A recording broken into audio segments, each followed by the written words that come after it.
হ্যাঁ, ঐক্যমত যেখানে হবে স্বাভাবিকভাবে ঐক্যমতের পরিপ্রেক্ষিতে যে সিদ্ধান্ত হবে স্বাক্ষরিত তো হবেই, না হওয়ার কোনো কারণ তো নেই। Please please please please please উনি প্রশ্নটি হচ্ছে যে যেটি বারবার যে কথাটি বলা হচ্ছে যে নির্বাচনের একটি সঠিক তারিখ নির্ধারণে আসলে সমস্যাটা কোথায়, একটি সঠিক তারিখ সুনির্দিষ্ট তারিখ। এর কোনো সমস্যাই নাই, আমরা কোনো সমস্যা দেখছি না, কেউ দেখলে পারে এটা ভুল দেখছেন।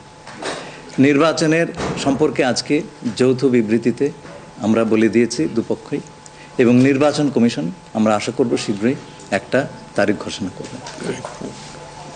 নির্বাচনের কথা হচ্ছে দেশের রাজনৈতিক পরিবেশে অন্যান্য বিষয় নিয়ে কথা, সব বিষয়ে আলোচনা তো হবে স্বাভাবিক। আমরা তো নতুন বাংলাদেশ গড়ার প্রত্যয় নিয়ে সামনের দিকে এগোচ্ছি। সবাই আমরা চাই দেশ গড়ার যে প্রত্যয় আমরা নিয়েছি, আমরা ঐক্যবদ্ধভাবে সেই কাজটা করব। শুধু নির্বাচনের আগে নয়, নির্বাচনের পরেও বাংলাদেশ গড়ার যে প্রত্যয় নিয়ে আমরা সবাই ঐক্যমত হয়েছি, সেটা আমরা সামনের দিকে এগিয়ে নিয়ে যাব। একজন প্লিজ প্লিজ উনি বলুন। সংস্কার নিয়ে যে দীর্ঘ আলোচনা হচ্ছিল, সেই সংস্কার বিষয়ে বিএনপির পক্ষ থেকে বা তারেক রহমান সাহেবের পক্ষ থেকে আপনারা কিভাবে রিঅ্যাক্ট করেছেন? যে আবার স্যার আমি শুনি, যে সংস্কার নিয়ে যে বর্তমান সরকারের যে একটা বিশাল রূপরেখা তৈরি হয়েছে, একটা বিশাল তালিকা, সেই তালিকা নিশ্চয়ই আজকে আপনাদের সামনে উপস্থাপন করা হয়েছে। যে সংস্কার বিষয়ে আপনাদের মতামত কি, বিএনপি কিভাবে সেটাকে? না, এটা তো পরিষ্কার, এটা এখানে না বোঝার কোনো কারণ নাই। বিষয়টা হচ্ছে সংস্কার, চিফ অ্যাডভাইজার সাহেব, তারেক রহমান সাহেব, আমরা সবাই একই কথা বলছি। যে বিষয়গুলোতে ঐক্যমত হবে সেগুলোতে সংস্কার হবে, তাই না? তো সংস্কারের বিষয়টা একটা চলমান প্রক্রিয়া, এমন না যে আজ সব সংস্কার এখন শেষ হয়ে যাবে। এটা নির্বাচনের আগেও কিছু সংস্কার হবে যেখানে ঐক্যমত হবে, আর নির্বাচনের পরেও সংস্কার অব্যাহত থাকবে। কারণ আমরা যেই দেশ গড়ার প্রত্যয় নিয়েছি, সংস্কারের প্রয়োজনীয়তা সবাই অনুভব করছে এখানে। সুতরাং আগে পরে সংস্কার চলতে থাকবে। প্লিজ প্লিজ প্লিজ প্লিজ আমার প্রশ্ন হচ্ছে, তারেক রহমান দীর্ঘদিন ধরে এখানে অবস্থান করছেন এবং স্বরাষ্ট্র উপদেষ্টাও বলেছেন ওনার দেশে ফিরতে কোনো বাধা নেই। ওনার এই ব্যাপারে কোনো আলোচনা হয়েছে কিনা বা কবে দেশে ফিরতে পারে? এই ব্যাপারে আলোচনার কোনো প্রয়োজনীয়তা আছে বলে আমরা মনে করি না। তারেক রহমান সাহেব যখনই ইচ্ছা উনি দেশে ফিরে যেতে পারবেন, সুতরাং এটা সিদ্ধান্ত উনি নেবেন সময় মতো।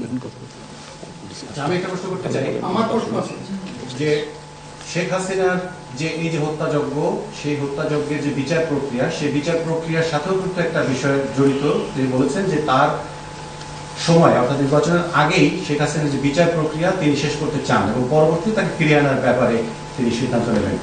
এই ব্যাপারে আলোচনা হয়েছে কিনা, এবং যদি সেটা হয়ে থাকে তাহলে সেটাও এই নির্বাচনের রূপরেখার সাথে এটা কোনো প্রভাব ফেলবে কিনা? যৌথ বিবৃতিতে এর উত্তর দেওয়া আছে।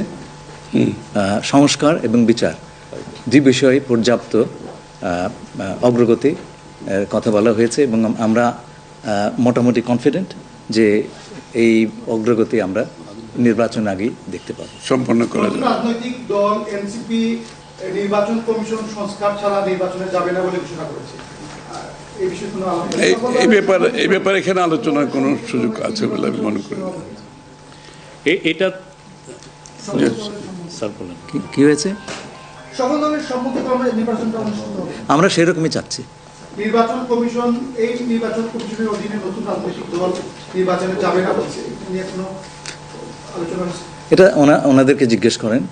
এটা যার প্রত্যেকটি দলের নিজস্ব মতামত আছে, তবে আমরা সকলকে নিয়ে নির্বাচনটা করতে চাচ্ছি। আচ্ছা, তাহলে কি আমরা বলতে পারি যে এপ্রিলে যে ঘোষিত যে নির্বাচনের রূপরেখা, তাহলে সেখান থেকে সরকার কিছুটা সরে আসতে চাচ্ছে বা আসবে? যৌথ ঘোষণায় এই বিষয়টি সুস্পষ্টই বলা আছে। আপনারা শুনেছেন, যদি সকল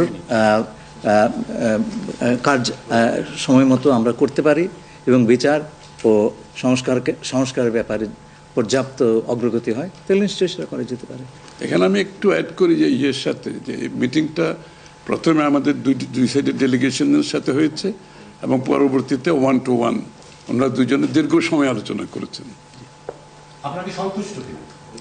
নিশ্চয়ই সন্তুষ্ট। শুধু আমরা তো বলছি নির্বাচনের আগে নয়, নির্বাচনের পরও দেশ গড়ার ক্ষেত্রে আমরা সবাই একসাথে কাজ করতে হবে, সন্তোষ- নতুন বাংলাদেশ করতে হবে। আর সন্তুষ্ট না হলে তো যৌথ ঘোষণায় আসবার কথা নেই। এখন যে বিচার প্রক্রিয়া চলছে বিগত সরকারের যেগুলো আপনি একবার কোশ্চেন শেষ করে দেন। প্লিজ। না না, আর একটা লাস্ট কোশ্চেন নিব, লাস্ট একটা কোশ্চেন নিব। জি, জাতীয় ঐক্যমত্যের সরকার গঠনের বিষয়ে কোনো আলোচনা হয়েছে কি? না, এটা তো নির্বাচন পরবর্তী সিদ্ধান্ত, যারা নির্বাচিত হবে তাদের সিদ্ধান্ত, সুতরাং এখানে তো আলোচনা হওয়ার কিছু নাই। Thank you. Thank you.